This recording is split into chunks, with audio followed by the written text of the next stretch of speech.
the Packers only let up about 110 yards per game rushing total. Yes.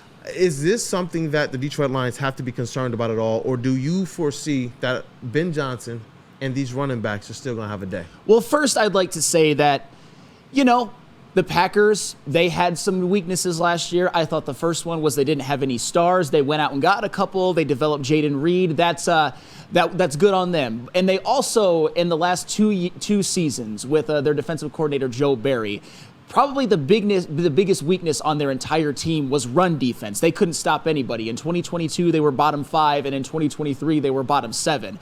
However, this year, they are top 10 in rushing yards allowed per game with their new defensive coordinator, Jeff Hafley. And you got to give them credit for that. However, the Lions' offense has the advantage over the Packers' defense. It's something to be mindful of, but I have no doubts whatsoever that the Lions are going to run the ball down the Packers' throats because they do it to literally everybody because they have the best running back duo in the NFL and they have the best offensive line in the NFL. And also, the Lions literally have not had an off rushing game all season. The only one where there were some question marks is because, and that was the one game they lost, it wasn't about their effectiveness. It was about Ben Johnson went away from it too soon and they passed twice as much as they ran. And Ben Johnson has learned that lesson. And now they're just running the ball down opponents' throats. I mean, Jaymir Gibs is coming off of 2 consecutive 100-yard rushing games. In the game at Arizona, David Montgomery had 105 yards. Week 1, Monty, 91. Week 2, Gibbs, 84. Week 4, Gibbs, 78. Yep. And Week 6, Monty, 80. Every game the Lions have ran the ball, and I don't think it's going to be any different against the Packers because I really don't think there are very many defenses in the NFL, maybe 0, that can stop the Lions' run game. And it's not like the Packers are the number 1 run defense. They're the number 10. It's better, but not good enough to stop the Lions' rushing offense. And it's because you can't stop the Lions' offense. Really, no, it's you not can't. because that's the thing. If we want to look at the flip side of this thing, because we talk about can you stop the Lions running offense, the reason why you can is because you look at the flip side. People said David Montgomery had a bad rushing game. He had 35, 40 yards on the ground. He had 75 yards for the game and like a touchdown. That's the whole point of this. So you line up, you see them in the backfield. You go, what? All right, protection. We're going to make sure that we load up at the line, put more in the box, and we're going to stop David Montgomery. We're going to stop Jaymir Gibbs. And then all of a sudden it's a play action, and they just caught a 10-yard, 15-yard pass on you with the yak. That's the thing. So it's just like, how do you line up and say, you know what, we're going to just stop this run game when these guys are going out there and rushing for 100 and catching another 30, 35 yards a game? Both of them. That's the point. Like, I don't know what you do as a Packers defense because this Detroit Lions offense, realistically, they've looked unstoppable, and the only time we've seen them kind of look like they can be contained is when they went away from the play calling that we all knew would have worked. And that happened 2 times this year, right? Against the Rams and then against the Buccaneers. We got the opportunity in overtime, though, to say, you know what? Let's just go run with David Montgomery, and everyone's like, oh, that's right. That's what we do here. Yeah. And then against the Buccaneers, we saw them go a little less with that game plan, went right back to it in the consecutive weeks after, and it's looked like honestly, a hot knife through butter. That's the fun. I almost forgot about that because it's been so long. In regulation, they didn't even run the ball that well against the Rams, but it wasn't about that. It's the fact that they had an opportunity to get it to overtime, and once it got to overtime, it was just stop playing. It was just David Montgomery. We're gonna run it down your JB. I'm gonna run right through a motherfucker. Absolutely. That's what they did in week 1. And we talk about David Montgomery. The last 2 weeks on the ground, I want to emphasize on the ground, were 2 of his least productive as a Lion. Wow. But they were also 2 of Jaymir Gibbs' most productive as a Lion. So you can maybe stop one of them. You can hope to. However, it's about both of them. They're both going to get 1,000 yards. Because even in a bad game or a pedestrian game for David Montgomery, you're telling me that whoever's trying to tackle him, you're telling me that they're still not taking that punishment, though? They are. If he's getting, 7 to 10 carries still, there's still punishment going on. And what we've seen the Lions be able to do is like a prize boxer, be able to wear their opponent down, and when winning time matters, they've been able to be the more precise team, while the other squad got their players limping off of the field, literally, the players that they're trying to depend on. And so it's like, I I like this approach. So even if you think, hey, he has a bad game, all right, well, he got 70 total yards, and he punched you in the mouth 7 times, and you felt each one of those, as JB likes to say. What is it again, JB? You run through a motherfucker. Yes. And notice, I chose my words very carefully. I said least productive, although Minnesota was bad. He fumbled. But it didn't matter, though, because they won it, because Jaymir Gibbs he picked up his teammate. He picked up his teammate and got 100 yards himself and set his career high for a long rushing attempt and then reset it by getting 70 yards against the Titans. So, this running game for the Lions, I don't care that the Packers' rush defense is improved. Good on them for fixing a hole. It'll help you against a lot of teams. It really will. But against the Lions, I don't think there's much that they can do. The Lions, I feel like, are wearing out other teams' linebackers, too. Yeah. Because they got so many players that can play in the middle of the field and so much responsibility that they place on the defense because Ben Johnson steps to the line and you can realistically call anything. A trick play, a run play, someone in motion, a pass play or whatnot. And I do believe that in a game like this, when you're trying to neutralize a Green Bay Packers defense that has largely had pretty good linebackers, I feel like this is one where you can absolutely have some fun with them. It starts, in my opinion, obviously with a clean Jared Goff, but what these running backs do, I think that this is one where David Montgomery absolutely goes off.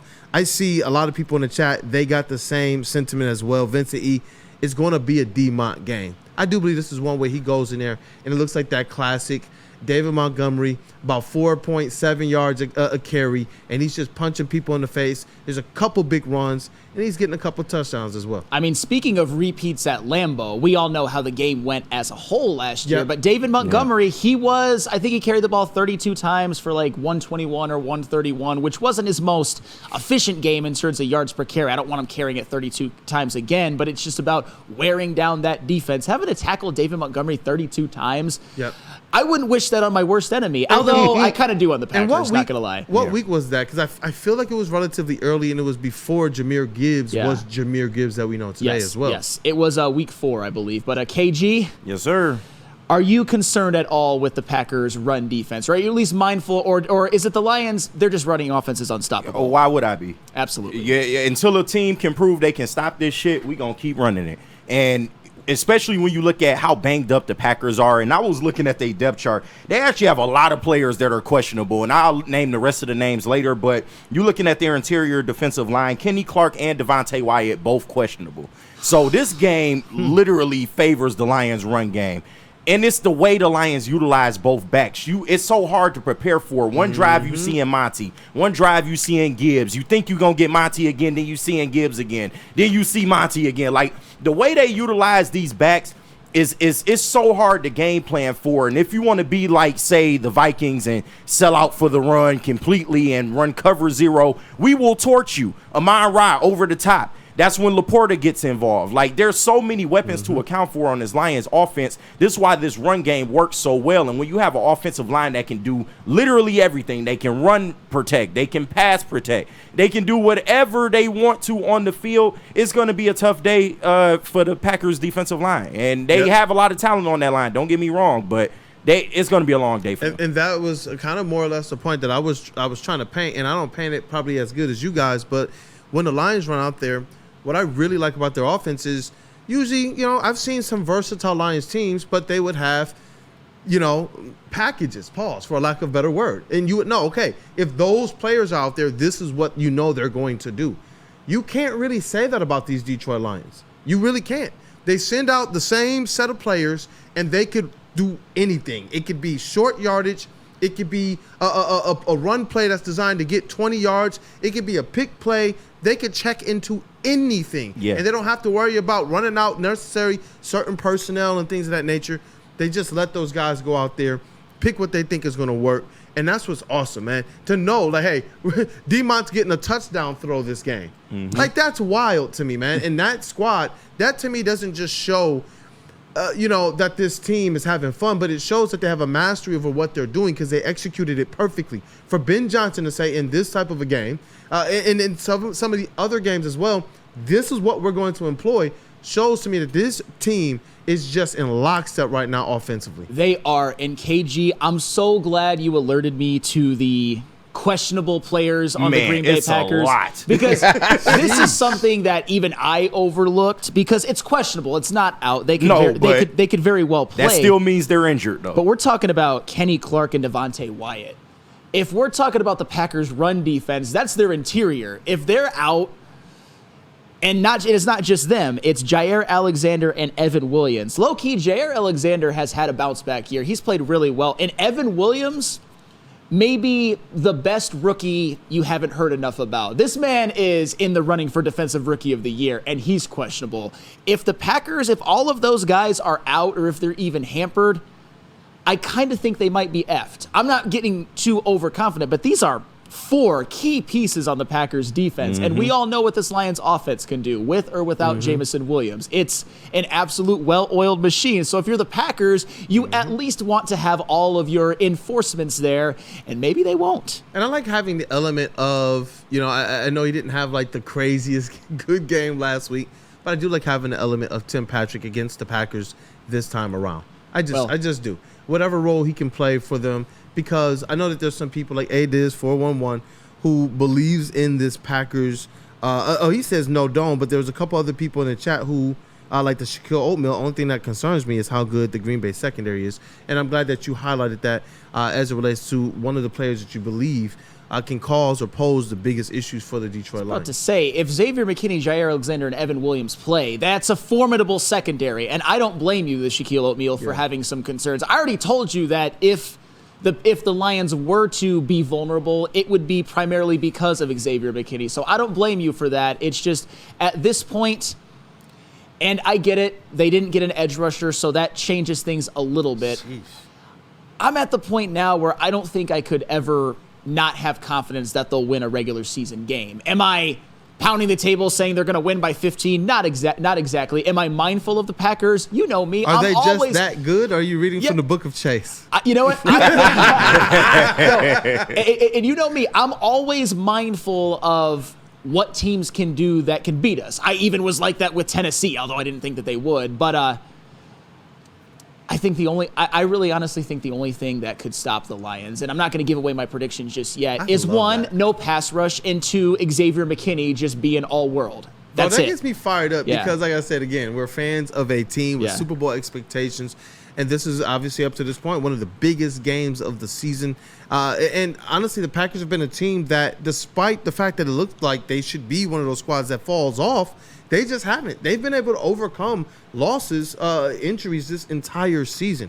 So I don't, I'll take every advantage that we can get. But this organization and this team has proven that they're a little bit more robust than some of the other teams who have lost some players, and it's absolutely kind of changed the fortunes of their season. Yep.